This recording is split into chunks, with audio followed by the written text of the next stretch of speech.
నమస్తే, నా పేరు కిరణ్ మే ఎస్టీవీ న్యూస్ కు స్వాగతం. ముందుగా హెడ్లైన్స్. ఉప ముఖ్యమంత్రిగా పవన్ కళ్యాణ్ బాధ్యతల స్వీకరణ. సచివాలయంలో ఆయన్ను కలిసి అభినందనలు తెలిపిన నేతలు.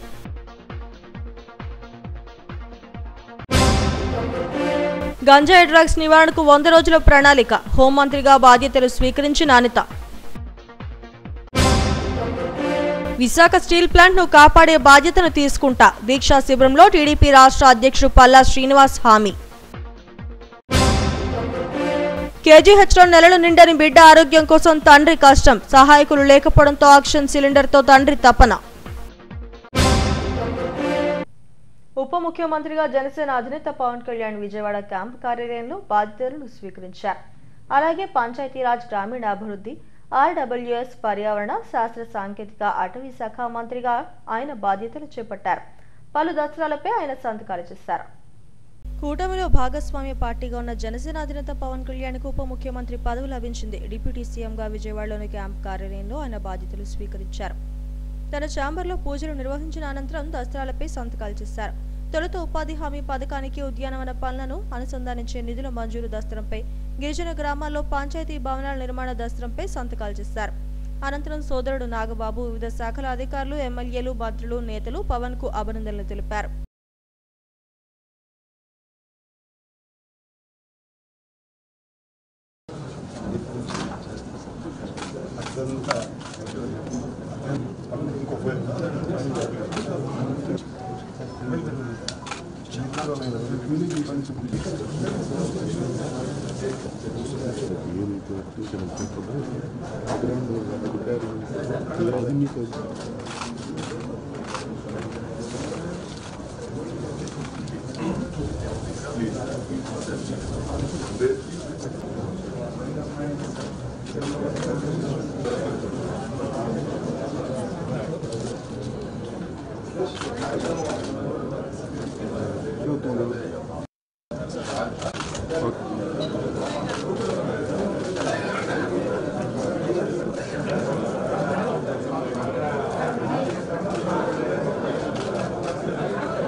డిప్యూటీ సీఎంగా బాధ్యతలు చేపట్టిన పవన్ కళ్యాణ్ కు మంత్రులు, జనసేన నేతలు అభినందనలు తెలిపారు.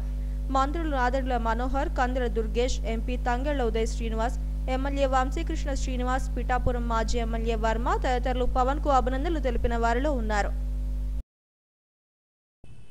ఏపీ హోంమంత్రిగా వంగలపూడి అనిత అమరావతిలోని సచివాలయం బ్లాక్ 2లో బాధ్యతలు స్వీకరించారు. సామాన్య టీచర్ను ఆశీర్వదించిన పాయకరావుపేట ప్రజలకు ఆమె ధన్యవాదాలు తెలిపారు. 100 రోజుల్లో డ్రగ్స్, గంజాయి రవాణాను చాలా వరకు తగ్గిస్తానని మరోసారి హోంమంత్రి స్పష్టం చేశారు. సామాన్య టీచర్గా ఉన్న వంగలపూడి అనిత హోంమంత్రి స్థాయికి ఎదిగారు. అమరావతి సచివాలయం బ్లాక్ 2లో పూజా కార్యక్రమం అనంతరం ఆమె బాధ్యతలు చేపట్టారు. అంతకుముందు ఆమె కుమార్తె రష్మితతో కలిసి ప్రత్యేక పూజలు చేశారు. అనంతరం అనితకు వేద పండితులు వేద ఆశీర్వచనం అందజేశారు. బాధ్యతలు స్వీకరించిన అనంతరం వివిధ శాఖల అధికారులు, నేతలు ఆమెకు అభినందనలు తెలిపారు.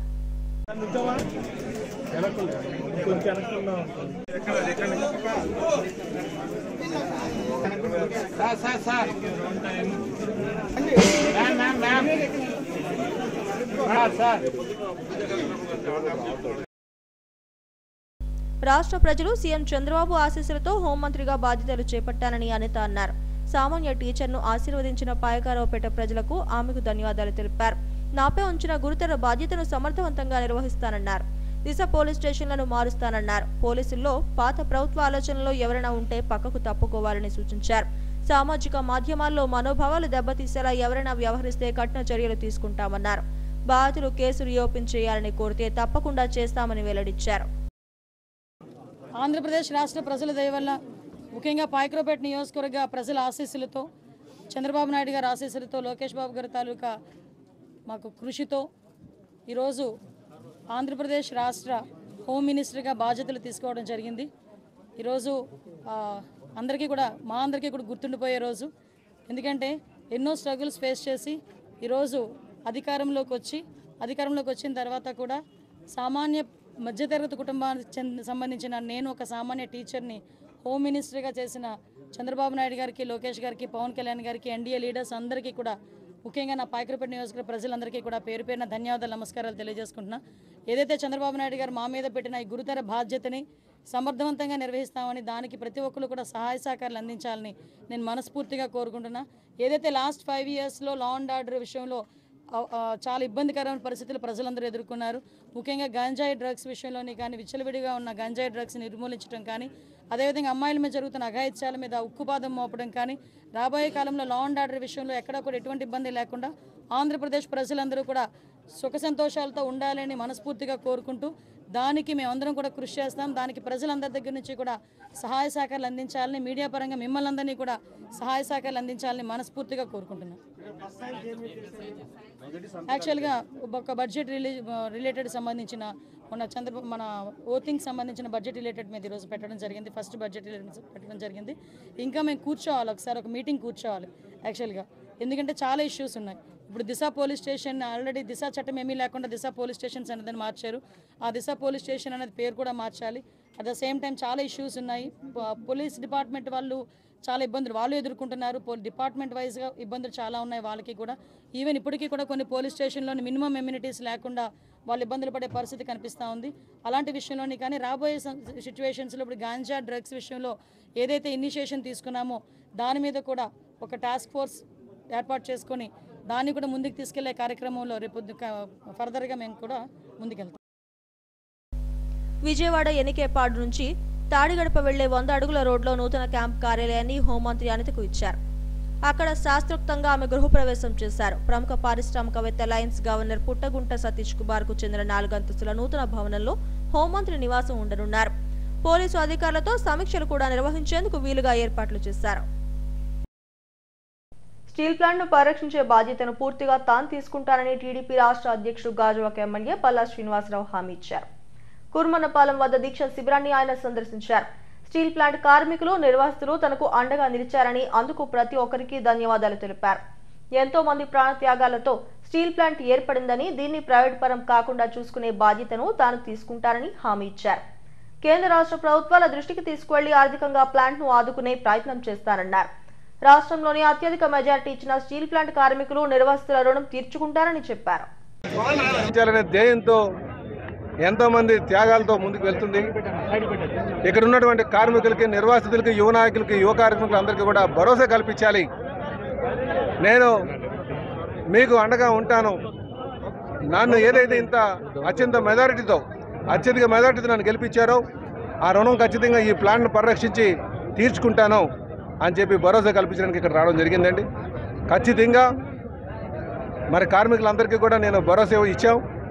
ముందుగా అక్కడ స్టేట్ గవర్నమెంట్తో ఉన్నటువంటి ఏవైతే లీజులు ఉన్నాయో, అటు శాండ్ లీజ్ కావచ్చు, క్వాచ్ కావచ్చు, మ్యాంగనీస్ కావచ్చు, ఇవన్నీ కూడా ముందు రెన్యూల్ చేయమని చెప్పేసి వాళ్ళు కోరారు. తప్పనిసరిగా నేను వాటిని రెన్యూల్ చేపిస్తానని చెప్పేసి ఈ సందర్భంగా వాళ్ళకి మాటిస్తూ, అలాగే ఏ విధంగా ఫైనాన్షియల్ రీస్ట్రక్చరింగ్ చేయాలి, ఏ విధంగా వాళ్ళకి ఫైనాన్షియల్ సపోర్ట్ చేయాలి, ముందు కొంత బ్రీతింగ్ ప్లేస్ వచ్చేటట్టుగా, కొంత ఉపశమనం కలిగేటట్టుగా చేయమని వారు కోరారు. తప్పనిసరిగా ఈ వీక్లోనే నేను ఎంపీ గారిని తీసుకుని మేనేజ్మెంట్తో మాట్లాడి రాష్ట్రం నుంచి ఎటువంటి సహాయ సహకారాలు అందించాలి, అలాగే కేంద్రం నుంచి ఎటువంటి సహాయం కోరాలి, ఎటువంటి దాన్ని డిమాండ్ చేయాలన్న విషయం మీద మేము ఆలోచన చేసి డే టు డే మేము ప్లాంట్తోని, కార్మికులతో, అటు ప్లాంట్ యాజమాన్యంతో, కార్మిక నాయకులతో మన డిస్కస్ చేసి ముందుకెళ్తామని చెప్పి ఈ సందర్భంగా తెలియజేస్తున్నాం. కేజీహెచ్లో నెలలు నిండని బిడ్డ ఆరోగ్యం కోసం ఓ తండ్రి పడిన కష్టం సామాజిక మాధ్యమాల్లో వైరల్ అయింది. తూర్పుగోదావరి జిల్లా కోటనందూరుకు చెందిన అల్లు శిరీష అనే గర్భిణిని కుటుంబ సభ్యులు కేజీహెచ్ ప్రసూతి విభాగంలో చేర్పించారు. నెలలు నిండకుండానే బిడ్డకు జన్మనివ్వడంతో ఆ శిశువును పిల్లల వార్డుకు అనుబంధంగా ఉన్న ఎన్ఐసీయూలో ఉంచాలని వైద్యులు సూచించారు. దీంతో ఆ పసికందును ఆక్సిజన్ పెట్టి ఎన్ఐసీయూకు బయలుదేరారు. నర్సు బిడ్డను పట్టుకుని ముందుకు నడవగా ఆ సమయంలో సిబ్బంది లేకపోవడంతో శిశువు తండ్రి విష్ణుమూర్తి ఆక్సిజన్ సిలిండర్ను భుజాన వేసుకుని ఆమె వెంట వెళ్లారు. ఈ ఘటనను వీడియో తీసిన కొందరు సామాజిక మాధ్యమాల్లో పెట్టారు. దీనిపై ఆసుపత్రి సూపరింటెండెంట్ డాక్టర్ శివానంద ఆరా తీశారు. వైద్యులు సిబ్బందిని పిలిచి ఆగ్రహం వ్యక్తం చేశారు. ఇటువంటి ఘటనలు పునరావృతం కాకుండా చూడాలని ఆదేశించారు. ఇక నుంచి బ్యాటరీ వాహనాలను అందుబాటులోకి తెస్తామన్నారు.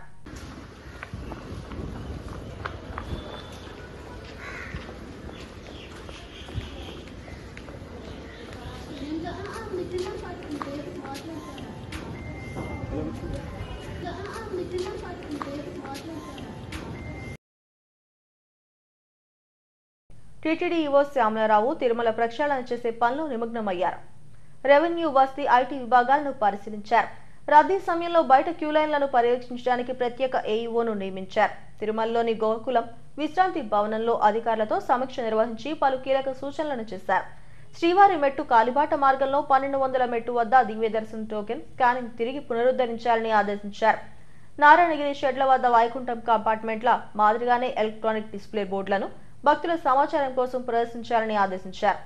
యాత్రికుల రద్దీ అధికంగా ఉండి దాదాపు 5 కిలోమీటర్ల మేర విస్తరించి ఉంటే వాటిని పర్యవేక్షించేందుకు ఒక ఏఈఓను ప్రత్యేకంగా నియమించాలని సూచించారు.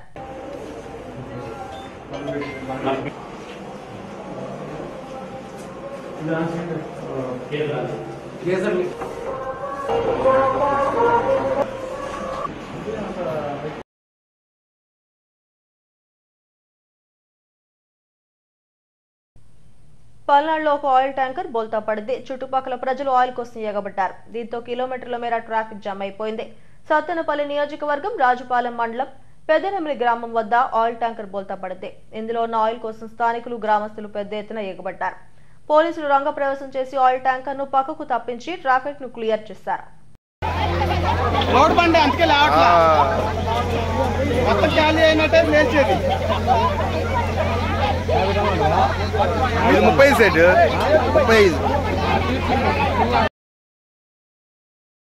వంద రోజుల్లో డ్రగ్స్, గంజాయిని నిర్మూలించే ప్రణాళికపై ప్రజల్లో అవగాహన కల్పించేందుకు పోలీసులు సంకల్పించారు. గాజువాక టీఎస్ఆర్ఎన్ టీబీకే కాలేజీలో డ్రగ్స్ రహిత ఆంధ్రప్రదేశ్ దిశగా విద్యార్థులతో అవగాహన సదస్సు నిర్వహించారు. డీసీపీ 2 మేకా సత్యబాబు ఆధ్వర్యంలో నిర్వహించిన సదస్సులో టీడీపీ రాష్ట్ర అధ్యక్షుడు ఎమ్మెల్యే పల్లా శ్రీనివాస్ ముఖ్య అతిథిగా పాల్గొన్నారు. రాష్ట్ర ప్రభుత్వం డ్రగ్స్, గంజాయి నిర్మూలనపై ప్రత్యేక ప్రణాళిక అమలు చేస్తోందని చెప్పారు. రాష్ట్ర హోంమంత్రి అనిత దీనిపై ప్రత్యేక దృష్టి సారించారని తెలిపారు. ప్రతి కాలేజీలో ఇటువంటి సదస్సులు ఏర్పాటు చేయాలని యాజమాన్యాలకు సూచించారు. లలిత జ్యువెలర్స్ అధినేత కిరణ్ కూడా ఈ కార్యక్రమానికి హాజరై ప్రత్యేక ఆకర్షణగా నిలిచారు. సదస్సులో south ACP Trinath, college chairman Balaramakrishna, సీఐలు, ఎస్ఐలు, విద్యార్థులు పాల్గొన్నారు. దానికి సమాజంలో అందరికీ చైతన్యపరచాలి అనే ఉద్దేశంతో మరి ఈ కార్యక్రమం చేపట్టడం జరిగిందండి. కనుక సమాజంలో పోలీస్ ఆఫీసర్తో పాటు సమాజంలో ఉన్నటువంటి ప్రతి ఒక్కరిపైన ఈ బాధ్యత ఉంది. ఎక్కడైనా సరే, ఎవరైనా సరే డ్రగ్స్ వాడుతున్నట్టుగానే ఉంటే ఆ సమాచారం దయచేసి ఇవ్వాల్సిందిగా ప్రతి ఒక్కరిని కోరుతున్నాం. అలాగే పిల్లలందరికీ మేము తెలియజేసేది, ఎక్కువ యూతే ఈ డ్రగ్స్ బారిన పడుతున్నారు. వారు ఏదో సరదా కోసం స్టార్ట్ చేసినటువంటి ఎక్కువ ఉంటుంది, లేకపోతే మానసికంగా కొంత ఇబ్బందులు పడేటువంటి పరిస్థితిలో ఈ డ్రగ్స్ బారిన పడుతున్నారు. కనుక అలాంటి వాళ్ళందరికీ కూడా ఇది అలాంటి సున్నితమైన పరిస్థితులు ఉన్నప్పుడు డాక్టర్స్ని ఎవరైనా సంప్రదించాలి తప్ప చెడు అలవాట్ల బారిన పడవద్దని చెప్పేసి ఈ సందర్భంగా తెలియజేస్తూ, అలాగే ఎవరైనా డ్రగ్స్ వాడుతున్నటువంటి వారిపైన కానీ, డ్రగ్స్ సప్లై చేస్తున్నటువంటి వారిపైన కానీ ఖచ్చితంగా కఠినమైన చర్యలు కూడా తీసుకుంటామని చెప్పి ఈ సందర్భంగా తెలియజేస్తూ, కఠినమైన చర్యలు తీసుకుంటారని చెప్పేసి ఈ సందర్భంగా తెలియజేస్తూ, అలాగే మరెన్నో ఇలాంటి కార్యక్రమం చేయాల్సినటువంటి అవసరం కూడా ఉందని చెప్పి తెలియజేస్తూ, గాజువాక పోలీస్ ఆఫీసర్ అందరికీ కూడా నేను ఈ మనస్ఫూర్తిగా అభినందనలు, ధన్యవాదాలు తెలియజేస్తూ, మా చైర్మన్ గారికి, టీఎస్ఆర్ టీబీకే చైర్మన్ గారికి కూడా ఈ సందర్భంగా నేను, మా బలరామకృష్ణ గారికి మనస్ఫూర్తిగా నేను ధన్యవాదాలు తెలియజేసుకుంటుంది. డ్రగ్స్ తాగే వాళ్ళని, పెడలర్స్ని, వీళ్ళందరి మీద కూడా తీసుకొచ్చి కేసులు నమోదు చేయడం జరుగుతూ ఉన్నది. అదేవిధంగా ట్రాన్స్పోర్టేషన్ అరికట్టడం కోసం ఒక చెక్ పోస్ట్ని కూడా పెందుర్తి లిమిట్స్లో దాన్ని ఏర్పాటు చేయడం జరిగింది. అంతేకాకుండా స్టూడెంట్స్కి ప్రధానంగా ఇది సమస్య ఉంది కాబట్టి స్టూడెంట్స్ అందరినీ కూడా అవగాహన కల్పించాలనేటువంటి ఉద్దేశంతో ఈరోజు ఈ టీఎస్ఆర్ టీబీకే కాలేజీలో ఈ యొక్క కార్యక్రమాన్ని ఏర్పాటు చేయడం జరిగింది. స్థానిక శాసనసభ్యులు, గౌరవ పార్టీ రాష్ట్ర అధ్యక్షులు పల్లా శ్రీనివాసరావు గారి యొక్క ప్రోద్బలంతో, వారి యొక్క సలహాలు, సూచనల మేరకు ఈ కార్యక్రమాన్ని ఏర్పాటు చేసి ఈరోజు వీళ్ళందరికీ కూడా అవగాహన కల్పించడం జరిగింది. అదేవిధంగా ఈ కాలేజీలో ఒక యాంటీ డ్రగ్ కమిటీని కూడా దాన్ని ఏర్పాటు చేస్తూ ఉన్నాము. రానున్న 100 రోజుల్లో తప్పనిసరిగా ప్రభుత్వం భావిస్తున్నట్టుగా ఈ డ్రగ్ యొక్క సమస్యని చాలా వరకు తగ్గించడానికి ప్రయత్నం చేస్తాం. తిరుమల శ్రీవారి ఆలయంలో జ్యేష్ఠాభిషేకాలు వైభవంగా ప్రారంభమయ్యాయి. 3 రోజుల పాటు జరిగే ఈ వార్షిక ఉత్సవాల్లో శ్రీదేవి, భూదేవి సమేత మలయప్ప స్వామి ఉత్సవమూర్తులకు నిత్యం అలంకరింపుగా ఉండే స్వర్ణ కవచాలను అర్చకులు తొలగించి ప్రత్యేక అభిషేకాలను నిర్వహిస్తారు. ఉదయం ఋత్వికులు యాగశాలలో హోమం నిర్వహించారు. ఆ తర్వాత శ్రీదేవి భూదేవి సమేత మలయప్ప స్వామి వారికి వేడుకగా స్నపన తిరుమంజనం నిర్వహించారు. ఉత్సవమూర్తులకు కలశాలతో అభిషేకం చేశారు. మాడ వీధుల్లో సహస్ర దీపాలంకరణ సేవ ఊరేగింపు నిర్వహించారు. సంవత్సరంలో జ్యేష్ఠాభిషేకం సందర్భంగా మాత్రమే శ్రీవారికి బంగారు కవచాలను తొలగిస్తారు. ఈ సందర్భంగా టీటీడీలో జరిగే పలు ఆర్జిత సేవలను రద్దు చేశారు. మూల విరాట్కు నిర్వహించే తోమాల అర్చన సేవలను ఏకాంతంగా నిర్వహిస్తారు.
सहस्रपाद साम्यः पन्था अयनाय विद्यते यज्ञेन यज्ञवर्णं तमसः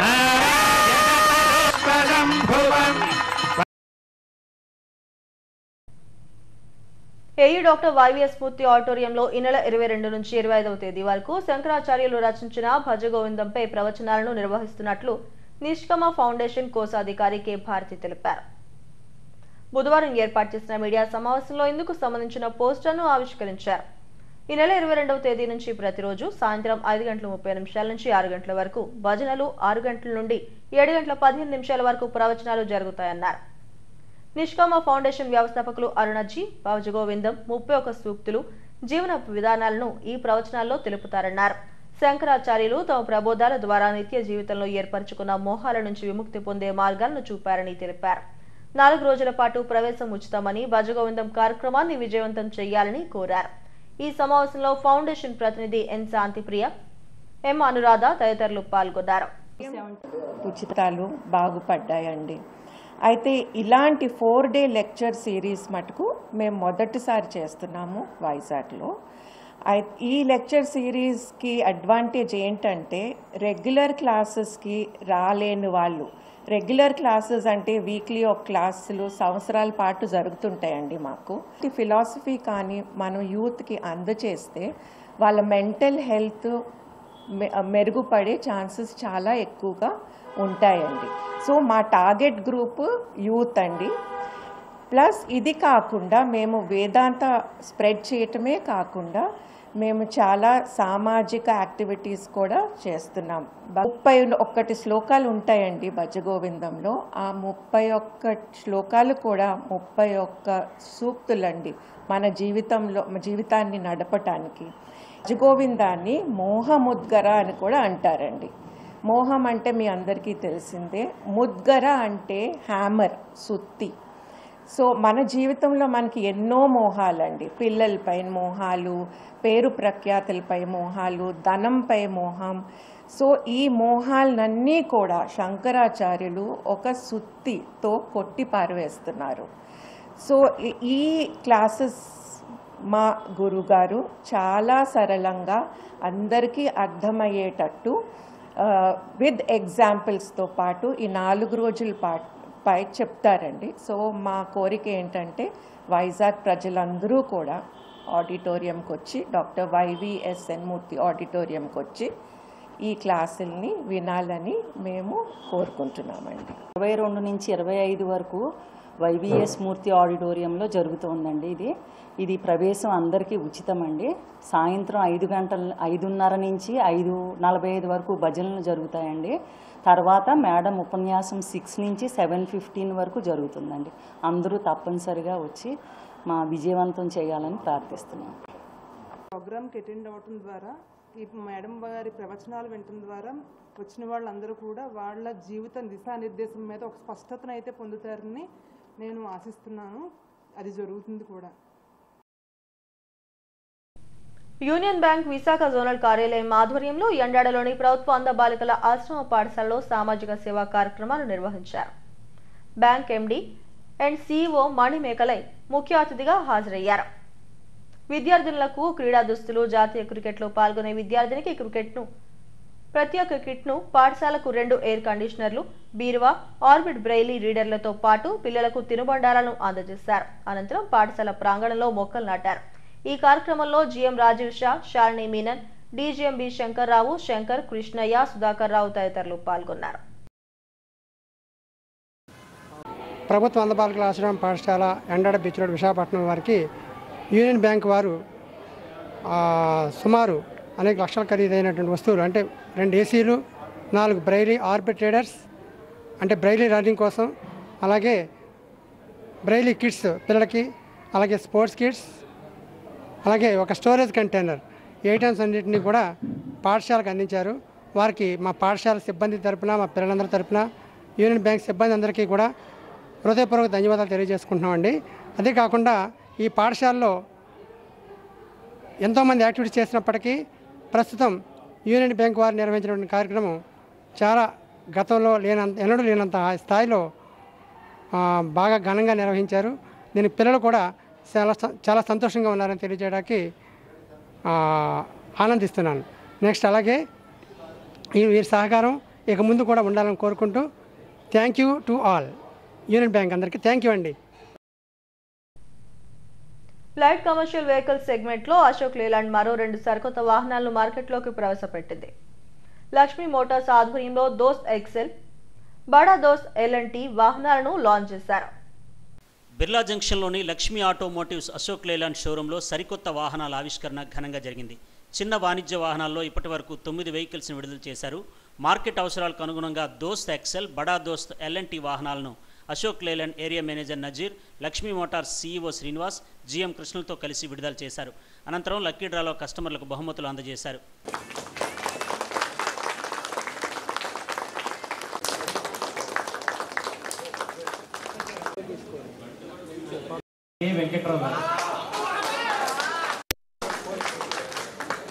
ఫోన్ నెంబర్ కూడా 9121833488.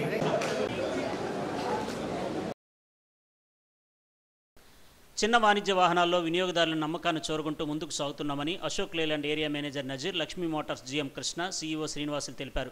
సరికొత్త వాహనాలకు సంబంధించి వాహనాల విశేషాలను వివరించారు. వాణిజ్య వాహనాలు వాడే ప్రతి కస్టమర్కి నమస్కారం అండి. ఇవాళ అశోక్ లేలాండ్ విశాఖపట్నం మన లక్ష్మీ ఆటోమోటివ్స్ డీలర్షిప్లో మనకు ఆల్రెడీ అశోక్ లేలాండ్ నుంచి చిన్న వాణిజ్య వాహనాల్లో 9 వెహికల్స్ ఉన్నాయండి. లైట్ నుంచి బడా దోస్త్ i4 వరకు. అవి కాకుండా అడిషనల్గా ఇంకో 2 వాహనాలని ఇవాళ లాంచ్ చేయడం జరుగుతుందండి. ఆ 2 వాహనాలు ఏంటంటే దోస్త్లో వచ్చేసి దోస్త్ ఎక్సెల్ అండి. ఇది దోస్త్ స్ట్రాంగ్, దోస్త్ ప్లస్కి మధ్యలో ఉన్న వెహికల్ అండి. 8.8 లోడ్ బాడీ వచ్చి 1400 కేజీల పేలోడు మరియు 70 HP పవర్ వచ్చి ఇంజన్ పవర్.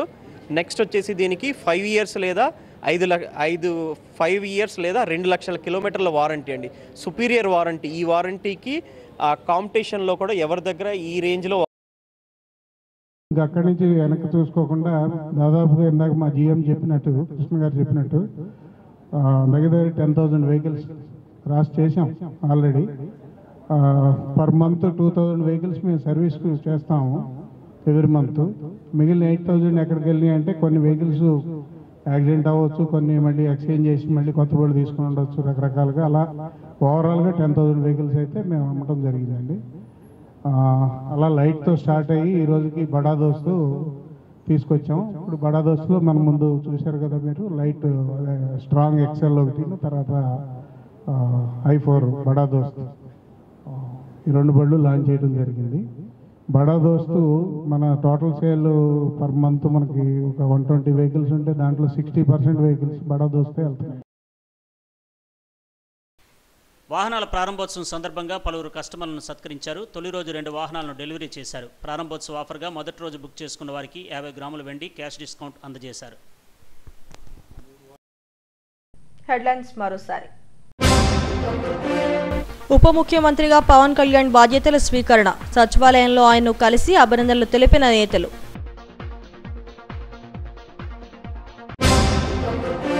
గంజాయి డ్రగ్స్ నివారణకు 100 రోజుల ప్రణాళిక. హోంమంత్రిగా బాధ్యతలు స్వీకరించిన అనిత.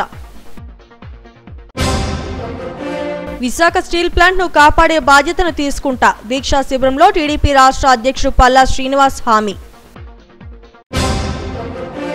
కేజీహెచ్లో నెలలు నిండని బిడ్డ ఆరోగ్యం కోసం తండ్రి కష్టం. సహాయకులు లేకపోవడంతో ఆక్సిజన్ సిలిండర్తో తండ్రి తపన. ఈ వార్తలందరితో సమాప్తం. మరిన్ని వార్తా విశేషాల కోసం చూస్తూనే ఉండండి STV న్యూస్.